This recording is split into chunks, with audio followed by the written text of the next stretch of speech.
Kenapa mesti kita anti NKRI? Kalau kau anti NKRI hanya karena 2, 3, 10, 100 orang itu, ya kau pergi aja. Kemana yang kamu suka, yang sesuai dengan mimpimu. Kalau Anda lihat ada yang berkelahi, dibilang ada si Rizal Ramli TV juga tuh ya, berkelahi sama Sudirman Said dari STAN. Ya, saya itu kakak beradik kan ada boxing-boxing dikit. Tapi media membuat jadi cerita itu.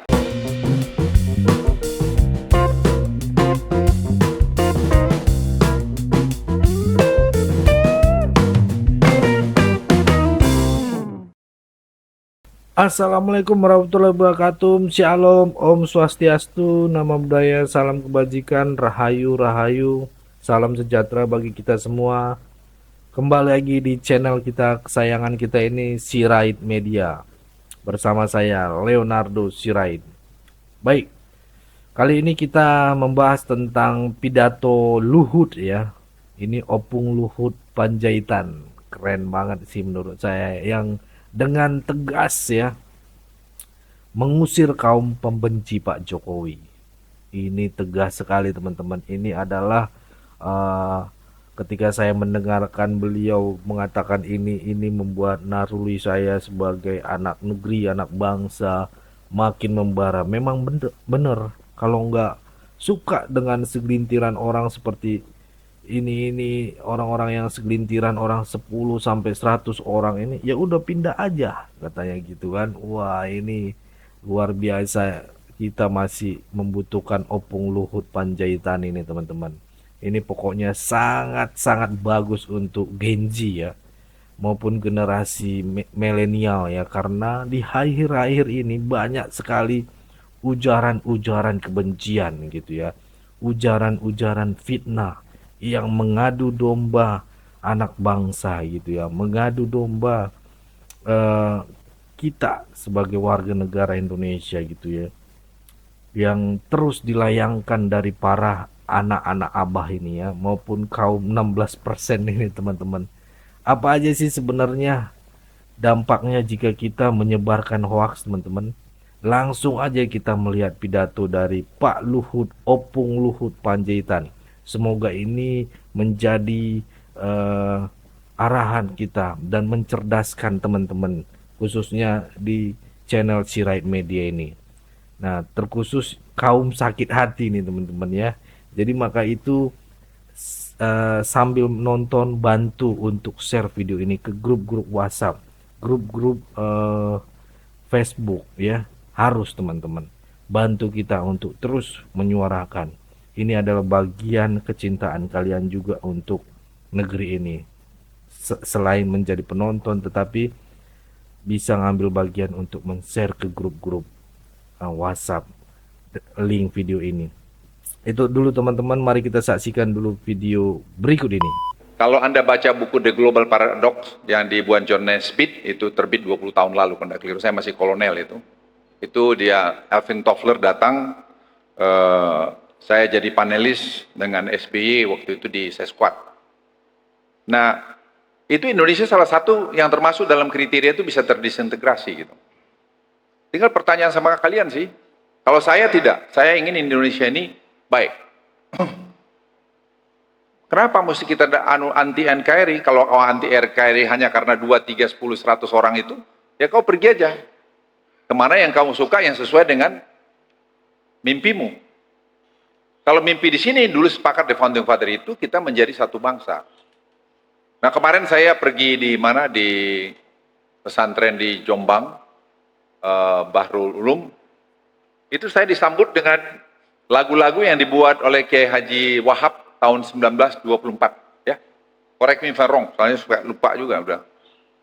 Itu sudah bicara masalah kebangsaan NU itu. Tahun 1924. Sekarang kita yang muda pengen, karena sosial media sekarang ini pengen sendiri, pengen membuat yang baru. Memang teknologi ini berbahaya. Di samping kebaikan-kebaikan yang banyak itu tadi. Kita bisa menyalurkan virus-virus untuk perpecahan. Dan itu yang dibilang John Naisbitt itu, yang dulu saya pikir apa iya gitu. Sekarang potensi itu ada. Lah pertanyaannya sih sederhana, kita mau kemana gitu. Anda bikin di Jawa Barat ini saja referendum, bikin di Bandung mau mereka sendiri mau, Provinsi Cirebon aja pengen, Pak, ya sendiri. Banten contoh. Jadi jangan Anda pikir hanya, nanti yang beragama Islam di sini, yang beragama Hindu di sini, enggak akan begitu. Nanti pulau ini bagi 3 lagi. Ya kau di sana, aku di sini. That's fact of life. Kalian harus jernih melihat ini. Saya tahu masalah-masalah itu, bibit-bibit itu ada. Tapi itu tadi, memang kalau kita lihat sejarah, ini bicara sejarah ya, itu di Saudi memang ada pembagian dulu antara Wahabi dan kemudian kerajaan. Dalam sejarah Islam tidak ada kerajaan. Ya, tidak ada kerajaan. Nah, Wahabi ini janji, kau finance kami, kamu tetap kerajaan. Kami yang jalan menyebarkan paham-paham itu tadi. Itu yang terjadi. Paham kekerasan tadi itu mulai keras terus. Nah, kita pun kena. Kita juga membiarkan atasnya misalnya pendidikan Saudi itu sampai 15 tahun di Indonesia. Kenapa? Memberikan lembaga-lembaga bahasa paham-paham itu. Kita mau biarin seperti saya katakan tadi, ya terserah kita semua. Komitmen kita mau kemana Indonesia ini. Itu aja. Jadi jawabannya sederhana. Anda mau kemana? Tapi kalau hanya karena seorang kecil atau sekelompok kecil kita bubarkan Indonesia, menurut saya tidak benar juga. Gitu. Kemudian masalah membela dan anukan Presiden Jokowi, saya sih orang yang sangat realistis. Hidup saya, I'm done. Saya dalam hidup saya mendapat semua yang seorang prajurit dapat. Saya terjun di tim-tim, seorang Letnan 1, Komandan Kompi. Saya berangkat dari Madiun, terjunkan di Dili, kami di Bakau, 8 orang anak buah saya gugur seketika. Ya, komandan saya Atang Sutresna, yang tadi pagi dia masih bilang ambil air wudhu dulu mau sholat, dia Islam, saya nggak tanya, saya Kristen. Saya tanya anak buah saya, kemudian ada Dirman, dan Ru saya, malam itu masih ngomong, besok pagi sudah pergi, check out. Kenapa? Kena kepalanya ketembak. Mereka inilah mewarnai hidup saya. Mereka nggak tanya, hanya apa? Untuk NKRI. Mereka nggak tanya loh. Untuk apa saya pergi sana? Hanya satu, kita untuk mempertahankan nama derajat kehormatan bangsa ini. Itu aja. Jadi kalau ada seketika bilang, ya, tadi balik soal NKRI, saya si orang yang terus terang against itu. Karena berapa banyak pahlawan-pahlawan yang nggak tahu saya sukunya, agamanya, itu sudah gugur untuk itu. Dari mulai tahun 45 sebelum 45. Jadi ini kita harus bangun. Kita harus nurturing ini, harus pelihara ini. Kalau enggak, ya generasi kaum mau bubarin, ya monggo. Ya kalau 20 tahun, 30 tahun lagi ya, masa saya belum check out? Lamaan ketua udah batuk-batuk lagi ntar. Soal membela Jokowi ini menurut saya, satu hal yang saya dapat dari sini nih, karena saya lihat Presiden Jokowi ini orang yang sampai hari ini, orang yang masih jujur terhadap dirinya. Tidak, tidak pasang gaya, gini-gini, enggak. Kadang-kadang terlalu sederhana. Walaupun sekarang kemarin saya lihat jasnya udah gak dibaikin Pak itu. Kemarin saya bilang juga, Pak, jasnya Bapak ini, Pak Luhut saya, Pak ya kalau terus-terus itu Bapak pakai kan repot juga kita mau ganti-ganti jas, Bapak nggak ganti jas kita repot Pak gitu. Ya masih sederhana. Dan itu mewarnai kami di kabinet itu, nggak macam-macam juga.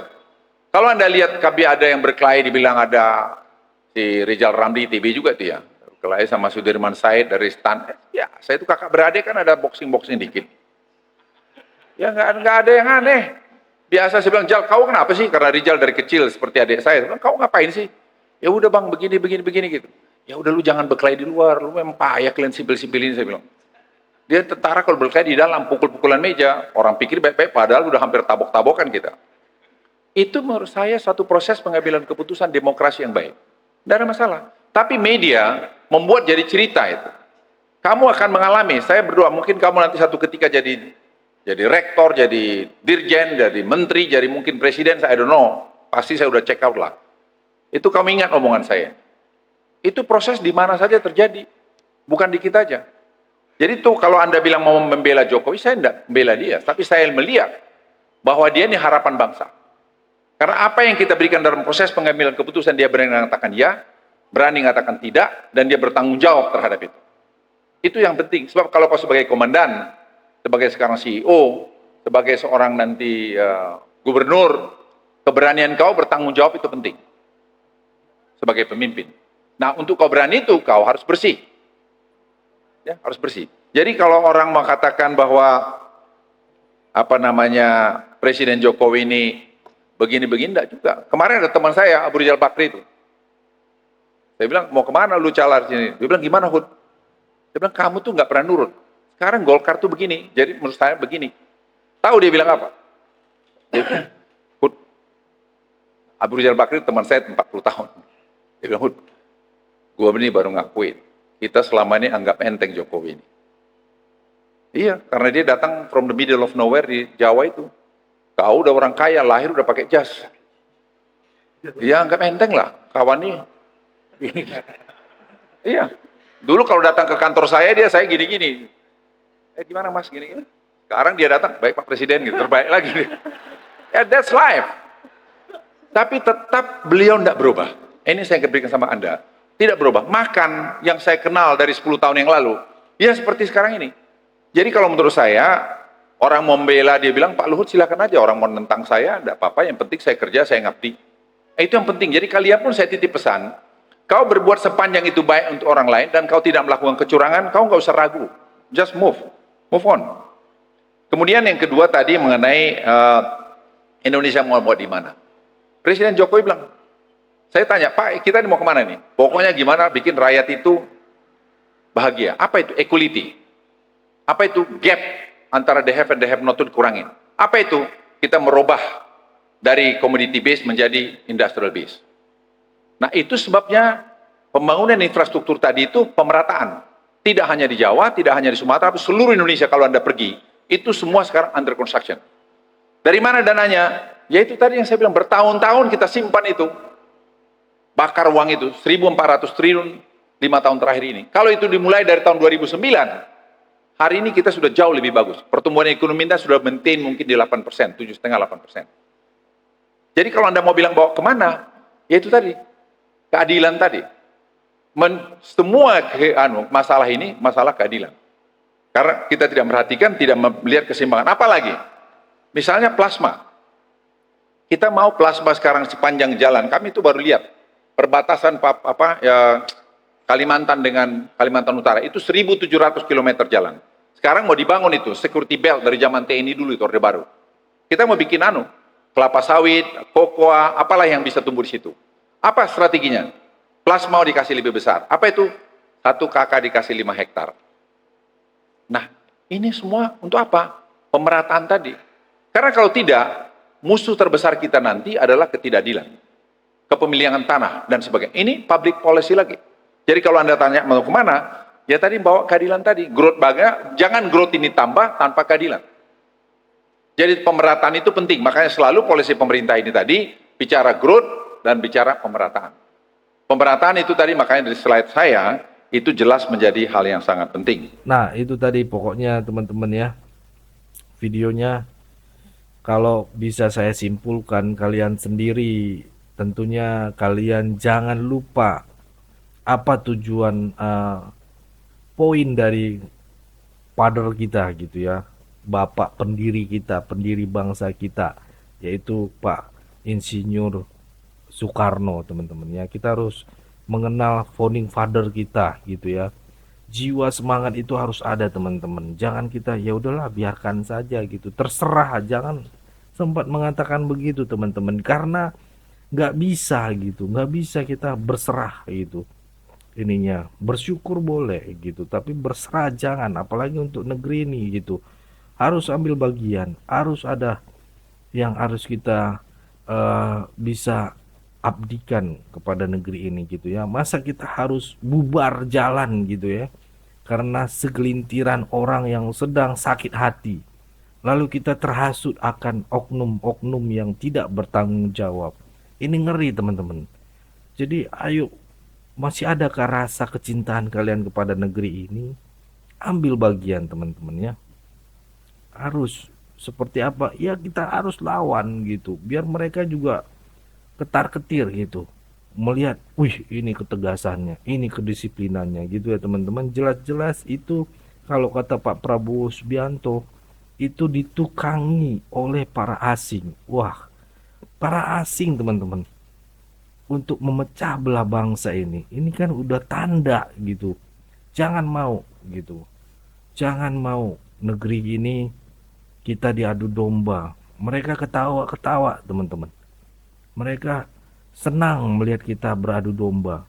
Kita diadu domba, kita terpecah belah. Itu yang mau kita sampaikan. Jangan mau mindset kita diubah. Ayo, kita harus begini, harus melawan dan sebagainya gitu ya. Apalagi terhasut gitu ya sama oknum-oknum yang sakit hati gitu, yang sudah berjalannya konstitusi sesuai dengan konstitusi gitu. Masa mau dihancur gitu? Kita sudah merdeka, masa mau diambil begitu aja gitu ya? Bagaimana darah pahlawan-pahlawan kita dulu, perjuangan mereka gitu untuk melawan, untuk melahirkan kemerdekaan itu. Jangan mau teman-teman ya. Jangan mau diadu domba. Mungkin itu aja dari saya, cukup segitu dulu teman-teman. Berikan tanggapan teman-teman yang menonton video ini bagaimana. Jangan malu-malu teman-teman. Berikan komentar kalian. Penuhi komentar. Turunkan tanggapan kalian ya. Ataupun katakan yang terbaik. Kita akan mendukung, siap mendukung Pak Jokowi, siap mendukung berkelanjutan dari Pak Prabowo. Kita akan kawal terus Pak Prabowo dan Gibran. Ya, boleh berikan pandangan-pandangan dan komentar kalian di kolom komentar. Itu aja dari saya teman-teman, pesan saya pokoknya tetap jaga persatuan Indonesia. Jangan mau dipecah belah. Jangan mau diadu domba karena NKRI harga mati. Saya Leonardo Sirai, jangan lupa teman-teman klik tombol subscribe dan share, bagikan video ini ke grup-grup WhatsApp biar semua jiwa-jiwa milenial, jiwa-jiwa Gen Z akan membara lagi mendengarkan arahan, masukan dari Opung Luhut Panjaitan. Itu saja dari saya, terima kasih, sampai ketemu di video selanjutnya, bye bye.